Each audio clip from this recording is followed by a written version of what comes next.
మాట విన్నాము. పువ్వు లాంటిది మన జీవితము, గడ్డి లాంటిది మన జీవితము.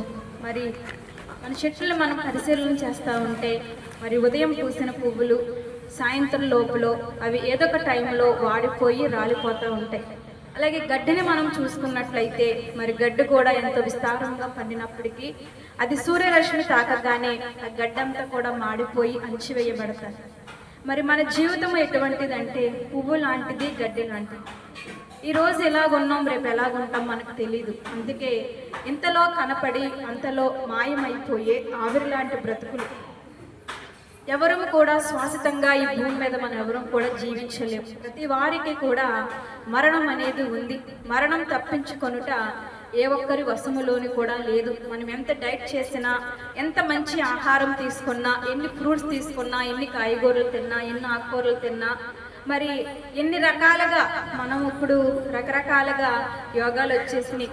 మరి ఆరోగ్యాన్ని పెంచుకోవడానికి, మరి హెల్తీగా ఉండడానికి మనం ఎన్ని చేసినా సరే ఒకానొక సమయంలో మనిషి చనిపోవటం అనేది ఖాయం.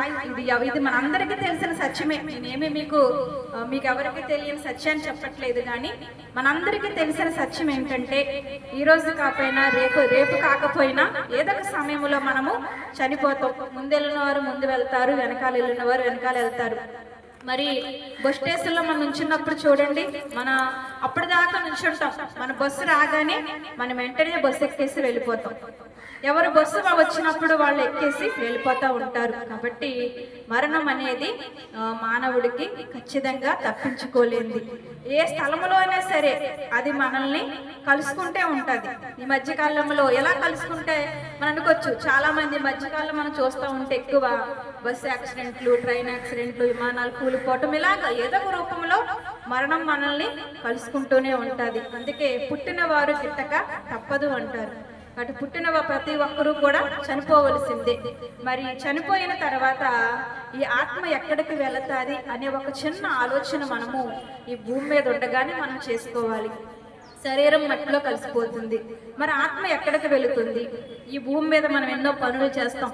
మంచి పనులు చేస్తాం, చెడ్డ పనులు చేస్తాము, ధర్మ కార్యాలు చేస్తాము, అన్నదానం చేస్తాం, ఎన్నో మంచి పనులు ఇవన్నీ చేస్తాం. మరి మంచి పనులను బట్టి మరి మనము ఆ స్వర్గానికి వెళ్తాము, చెడ్డ పనులను బట్టి నరకానికి వెళ్తాం. ఖచ్చితంగా యమలోకం అనేది ఉంది, స్వర్గం అనేది ఉంది.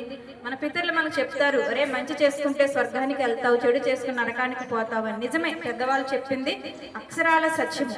కాబట్టి ఏంటి ఆ మంచి ఏంటి, ఆ చెడు ఏంటి అనేది ఈ భూమి మీద ఉండగానే మనము తెలుసుకోవాలండి. మరణాన్ని తప్పించుకోవాలి, ఆ నరకాన్ని తప్పించుకోవాలి అంటే గనక ఖచ్చితంగా ఆ నరకము నుండి తప్పించే దేవుణ్ణి, దైవాన్ని ఖచ్చితంగా మనము ఈ భూమి మీద ఉండగానే తెలుసుకోవాలి. ఎందుకంటే ఎవరు నరకానికి వెళ్ళకూడదు. అందుకే మేము అందరూ బాగుండాలి అనే కరపత్రాలు కూడా మేము పంచిపెడుతూ ఉన్నాం. ఎందుకంటే అందరూ బాగుండాలి, ఈ భూమి మీద బాగుండాలి, చనిపోయిన తర్వాత కూడా బాగుండాలి. మరి చనిపోయిన తర్వాత ఎలా బాగుంటారు అంటే 2025 సంవత్సరాల క్రితమే నీ కొరకు నా కొరకు కల్వరి శిలువలో రక్తమును కార్చి ప్రాణమును పెట్టి సమాధి చేయబడి 3వ దినాన తిరిగి లేచిన ఒక దేవుడు ఉన్నారు. ఆయనే నజరేయుడైన యేసు. మేమేమి బలవంతంతో ఈ మాటలు చెప్పట్లేదు, ప్రేమతోటి మాటలు చెప్తున్నాం.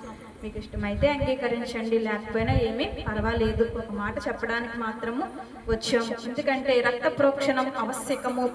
తదరక్త పరమాత్మైన పుణ్యదాన బలియాగము. రక్తము చిందింపకుండా పాప క్షమాపణ అనేది కలగదు. మనందరికీ తెలుసు, రక్తము ద్వారా మరి పాప క్షమాపణ కలుగుతుందని. ఆ రక్తము ఎవరిదై ఉండాలంటే పరిశుద్ధుడు పరమాత్ముడై ఉండాలి. ఆ పరిశుద్ధుడు పరమాత్ముడే నీ కొరకు నా కొరకు మానవ జాతి కొరకు విశ్వయజ్ఞాన్ని భూమి మీద జరిగించాడు. ఆయనే నజరేయుడైన యేసు. కాబట్టి సహోదరులారా, ఈ మాటలు గమనించండి, ఈ మాటలు మీరు తెలుసుకోండి, ఈ మాటల్లో ఉన్న అర్థాన్ని మీరు తెలుసుకోవాలని మీకు ఈ మాటలు చెప్తూ ఈ మాటలు ముగిస్తూ ఉన్నాను. దేవుడు మిమ్మల్ని మీ కుటుంబాలను దీవించి ఆశీర్వదించునుగాక. ఆమేన్.